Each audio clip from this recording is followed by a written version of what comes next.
This is Law Bytes, a podcast with Michael Geist. Big tech companies are now warning that Ottawa's proposed lawful access bill could force some services out of Canada. The concern is over encryption strength. Apple and Meta have said the legislation could create backdoors into encrypted systems, while Signal and NordVPN have threatened to leave the Canadian market altogether. Civil liberties advocates argue the bill would vastly expand surveillance powers for police and intelligence agencies. Over the past week, the concerns over Bill C-22, the government's lawful access bill, continued to mount. Now, part of this has to do with the government's frankly incoherent response, which has included Justice Minister Sean Fraser implausibly comparing metadata to phone book data, and Public Safety Minister Gary Anasangri suggesting that Canada was just trying to match U.S. metadata retention laws when the U.S. has no such law, and claiming that tech company concerns regarding breaking encryption was based on misinformation. It's the tech company reaction that's the focus of this episode. Many companies, Apple, Google, Meta, Signal, and DuckDuckGo, have spoken out against the bill. So too has the VPN sector, with some warning that they can't remain in Canada if the bill goes ahead as is. This week, the CEOs of two of the companies that have spoken out against Bill C-22 join the podcast to explain. I'm pleased to be joined by Avery Pennerun, the CEO of Tailscale, and Yegor Sak, the CEO of Windscribe.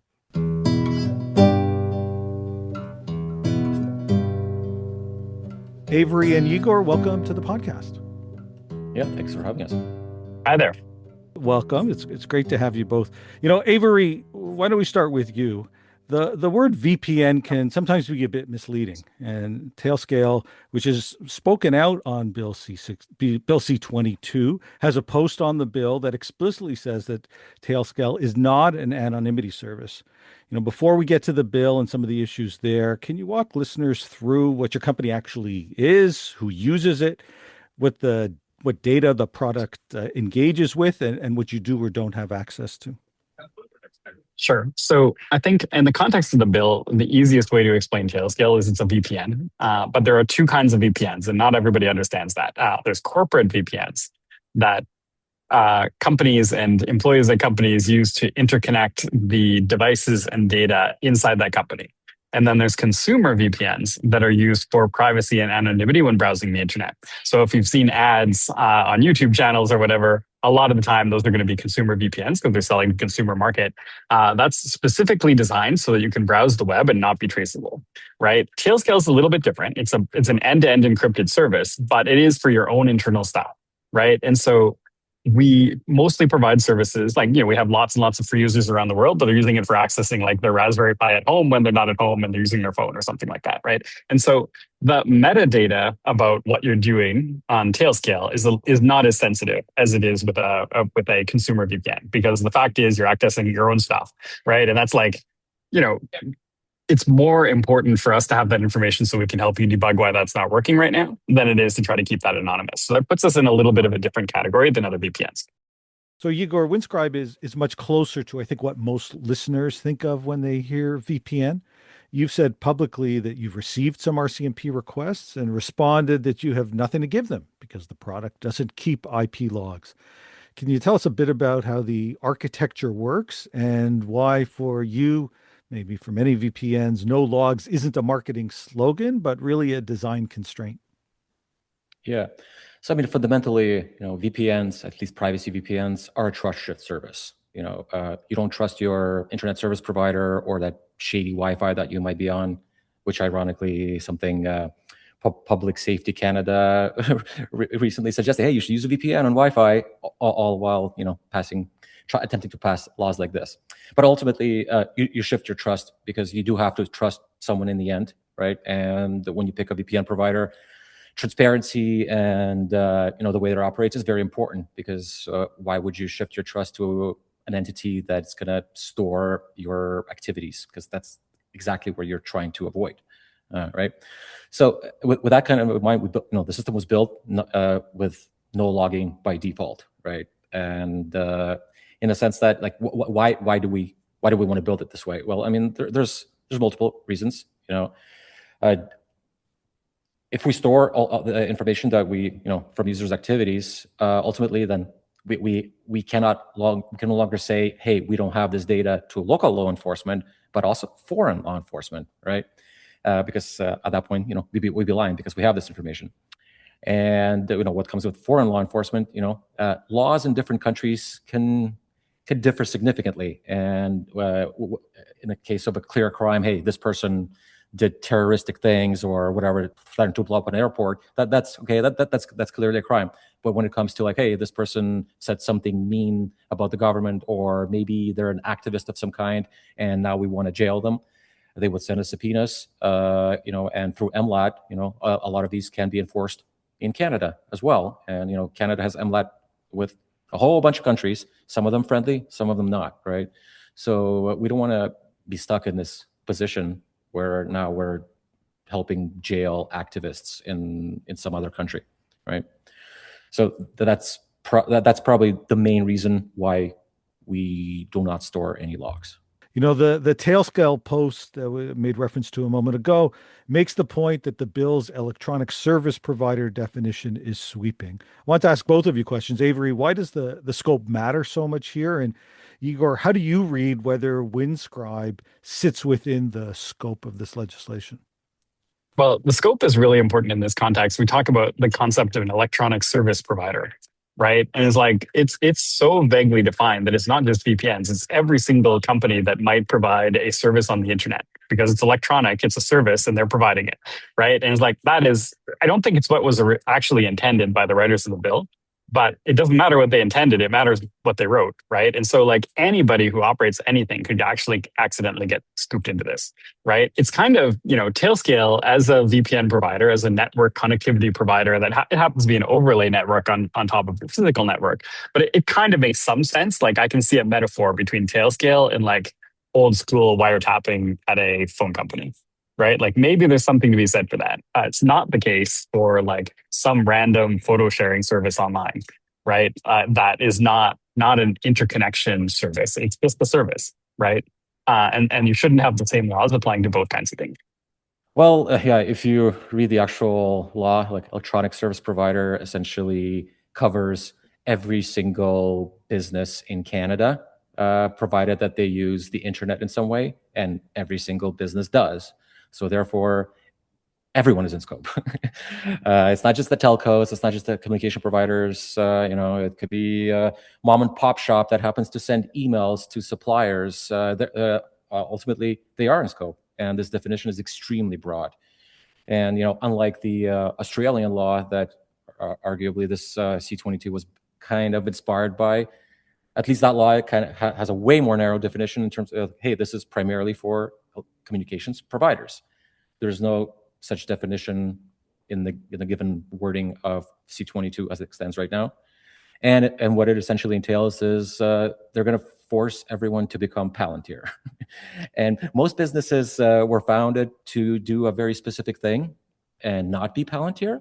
And at this point, we're all forced to become a data collection arm for the government through a secret order that you cannot talk about. I think it's notable that the government's response, especially as we record this over the past week, has been that the critics are misreading the bill. And, they've suggested that there is no backdoor mandate, that warrants are still required.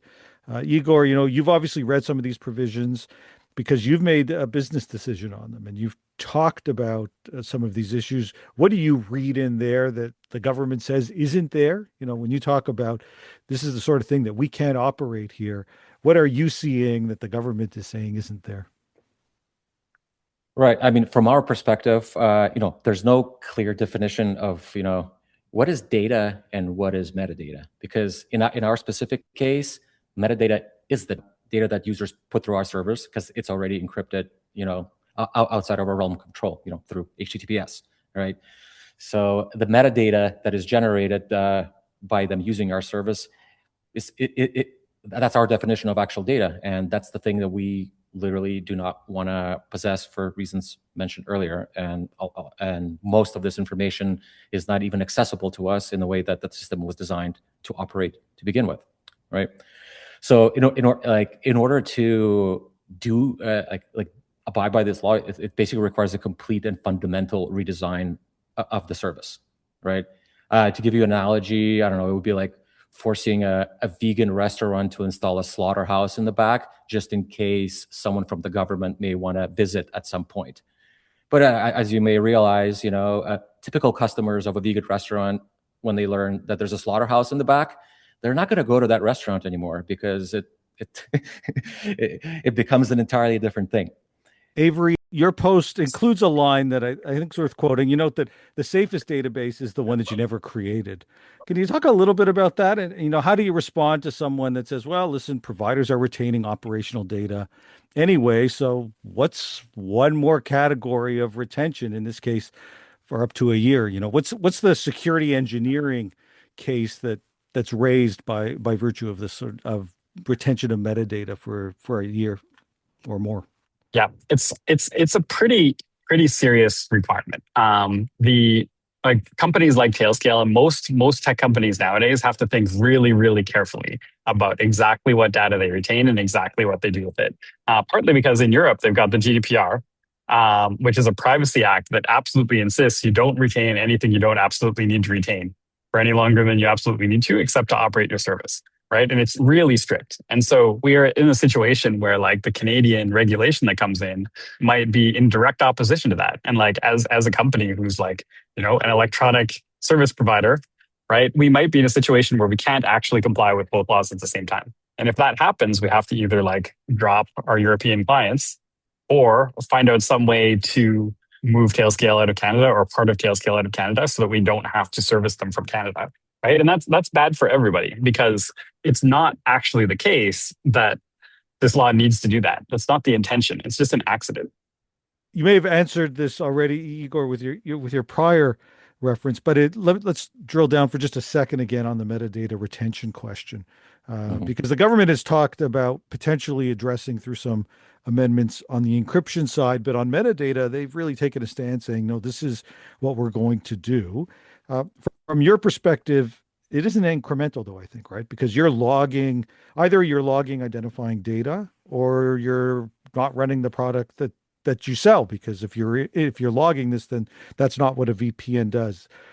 Is there an architectural workaround that allows a no logs VPN to comply with a retention mandate, or is this your example of the vegan restaurant, and there really is no middle ground here that's available to you? No, honestly, it is pretty binary, which is why the duration of the collection, to at least for us, doesn't really matter. It could be store this data for an hour or for 100 years. Ultimately, that part is less relevant. It's just the system that needs to be built specifically for collection of metadata. That's the deal breaker here for us, right? Once the system is built, and building such a system is also no trivial matter when you designed a service to not operate in this way from day one. So that has obviously financial implications. Now you have to build this thing that has nothing to do with your business use case. You have to retask people. You have to think about this thing that literally does not help you operate a service, does not help the end users in any way.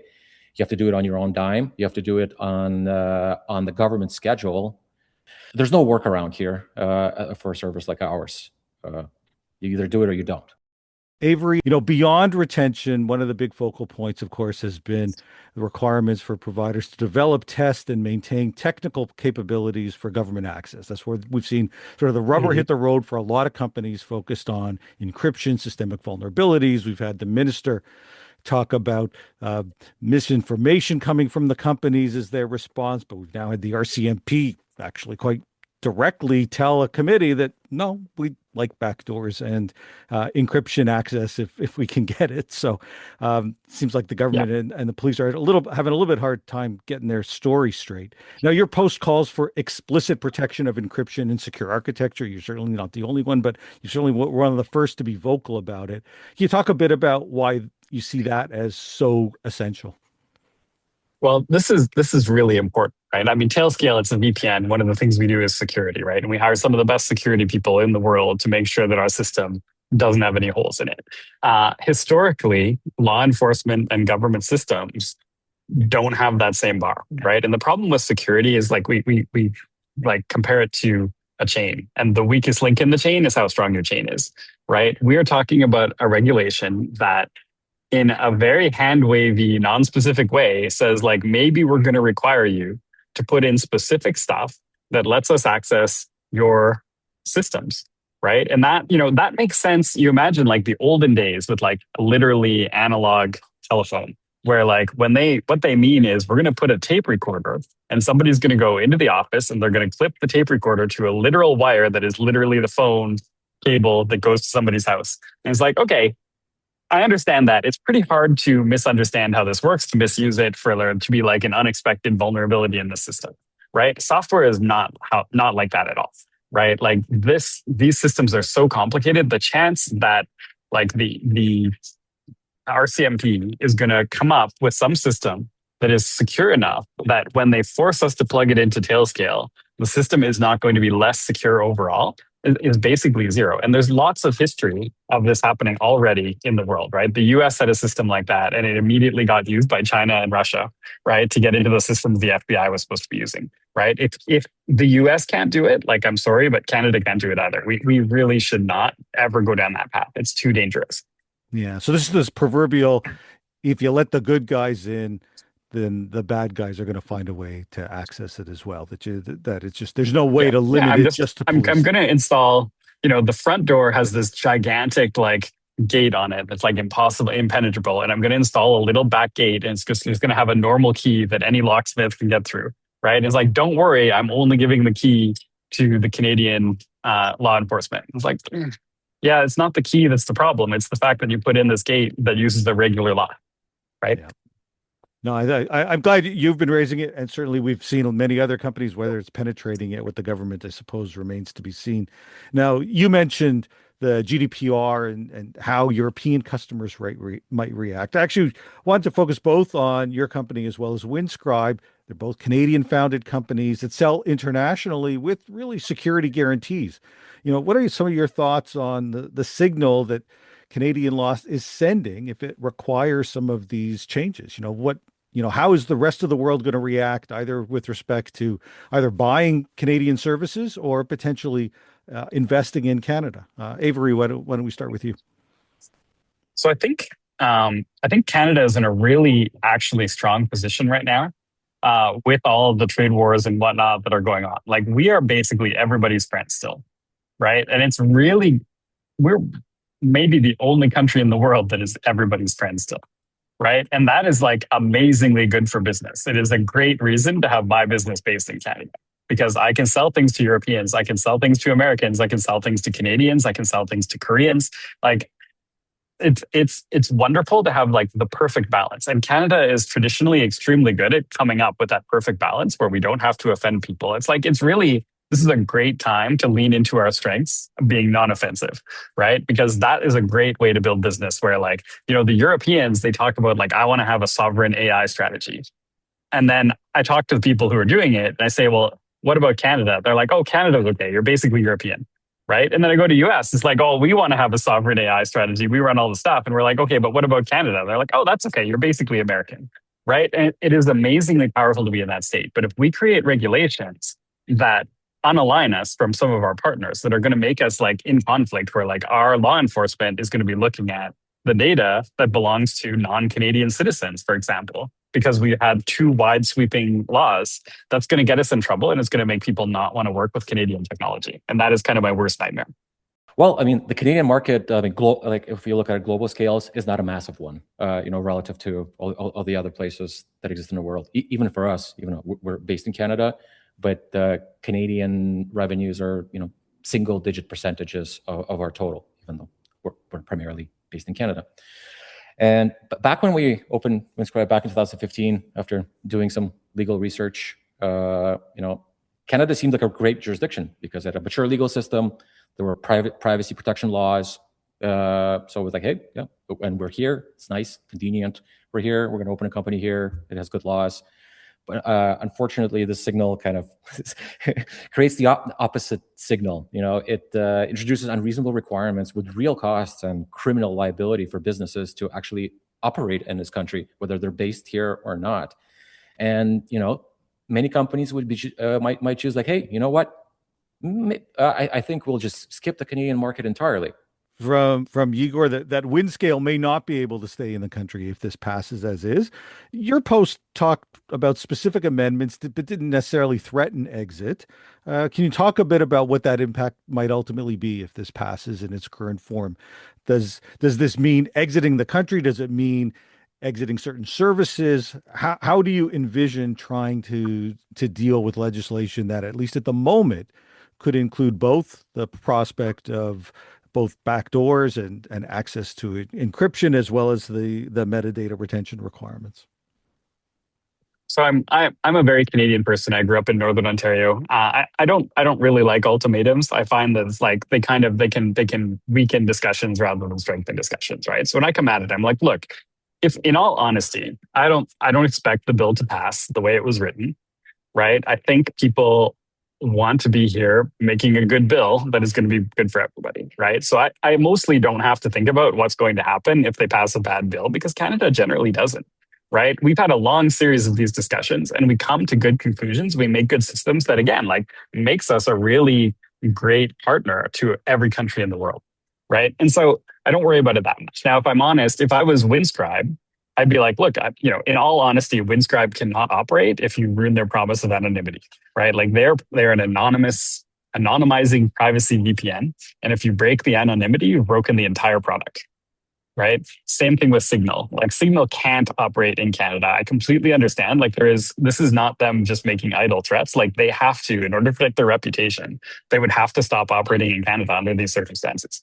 Tailscale is not the same, right? Tailscale, it's corporations using Tailscale for their internal corporate communications, right? And so we would have to think about, what's best for our customers and what our customers are willing to put up with. Again, in Europe, they've got laws that specifically would prevent this kind of thing. We would have to find some way of operating that would let our European customers not use Canadian employees, not use Canadian hosting services. There would be a lot of business, like money that could be flowing into Canada that would not be allowed to flow into Canada, right? We'd have to go do it somewhere else, right? And the profits would go elsewhere. And I don't know exactly what the corporate structure would have to look like. But again, I'm not thinking that far ahead because I don't think they're going to actually do this because I think but it's the thing about this bill is it's just kind of vague and sloppy. It's not like anybody's trying to overreach. They didn't understand the issues and they haven't finished doing their homework yet. And I'm pretty sure they're going to finish doing their homework. All right. I like the optimism. I can't say that I'm quite as optimistic, but I'm glad that you are. And I'm also glad that you raised, in particular, this issue, not so much of leaving, but what the impact is with potential conflict of laws, because we haven't heard that much about that issue and that notion that this may be incompatible with some of your obligations for operations in other jurisdictions, let's say in the EU, is something that hasn't got a lot of attention. I'm certainly glad you raised it. Igor, you noted that Signal, the messaging service, can shut off Canadian servers because it isn't headquartered here, but as you've said, you are. Can you talk about how you got to the point where you basically would say, well, we're going to have to leave here? And are there amendments that would save this? Or is it, as you've been saying, if there are requirements to preserve something like metadata or risks on the encryption side, there really isn't tinkering that's going to solve this. This is just sort of an operational go or no go in terms of remaining in Canada. Yeah, no, for us, it's not a preference. If the bill is passed in its current shape and form, we cannot operate out of Canada because the entire point of the service is defeated, right? So, I mean, the moving part is extra tricky because there's many ways to do it. There's massive tax implications for emigrating a company outside of the country. Corporate continuance is probably the only move at this point. That being said, we would very much like to stay in Canada, where we've been operating for 10 years. But this bill would have to change significantly, and at the very least, what we would ideally want to see. Well, ideally is for it to be just discarded and never talked about again. But the next best thing would be removal of mandatory metadata retention, explicit encryption protections, narrower core providers definition, removal of secret gag orders, and back to the higher standard of reason to believe as opposed to reason to suspect. Listen, Avery and Yegor, you've been great, really walking through the implications for both of your companies. Why don't we close with this? If there's one thing that each of you would want a Canadian listener to take away, whether that's a message they should send to their member of parliament or something they should be thinking about with regard to what's really at stake with respect to lawful access right now, what would it be? You definitely need to raise the alarm, because ultimately this bill actually will make everything less secure and Canadians less safe, because creation of these massive databases that will store very personal information, and companies that have no business having that information and they never wanted to have it or collect it in the first place are not going to be forced to have this massive cache of personal data. That's prime for the taking, not just by the government with a legal court order for that particular record, as the government leads you to believe. Now it's an attractive target for foreign governments. We've seen some of this with the Salt tycoon attacks, which literally penetrated telco networks and used the existing interception capabilities that were built in specifically for law enforcement and abused them to spy on people and extract vast amounts of information from these networks, right? And we don't want the same thing happening here. So forcing companies to store more than is palatable to them already, and forcing them to store this for long periods of time does not make Canadians safer. It makes them more vulnerable. I hope I'm not too optimistic, but I do think, in comparison to, say, the US, where people write to their congressman all the time and they don't really expect anything will happen. Like in Canada, it's a smaller place, and I think people listen. I think it does matter what you say to your MP about this, and I think it does matter that we're having this conversation, and I think it does matter that our government is actually trying to do something that's good for everybody. This is not some crazy overreach from some lobbyist who's out of control that we can't stop. This is just a bunch of people trying to do a good job, right? And we can do a good job, and it can actually be really good for Canada instead of bad for Canada, but we have to do it correctly. Both of you have been really outspoken on this issue. I think it takes a certain amount of courage for companies to really get out there and be upfront about the concerns with legislation in this way. And I think that both of you in many ways sort of led from the front, and we've seen others follow, which has been great. So thank you both for your leadership on this issue in terms of raising awareness and for joining me here on the podcast. Thanks for having me. Thank you. I think you've done a lot more to raise awareness than either of us here. That's the Law Bytes podcast for this week. If you have comments, suggestions, or other feedback, write to lawbytes@pobox.com. That's LAWBYTES @POBox.com. Follow the podcast on Twitter @LawBytesPod, or follow Michael Geist @mgeist. You can download the latest episodes from my website at michaelgeist.ca, or subscribe at iTunes, Google, or Spotify. The Law Bytes podcast is produced by Gerardo Lebron Laboy. Music by the Laboy brothers, Gerardo and Jose Lebron Laboy. Credit information for clips featured in this podcast can be found in the show notes at michaelgeist.ca. I'm Michael Geist. Thanks for listening, and see you next time.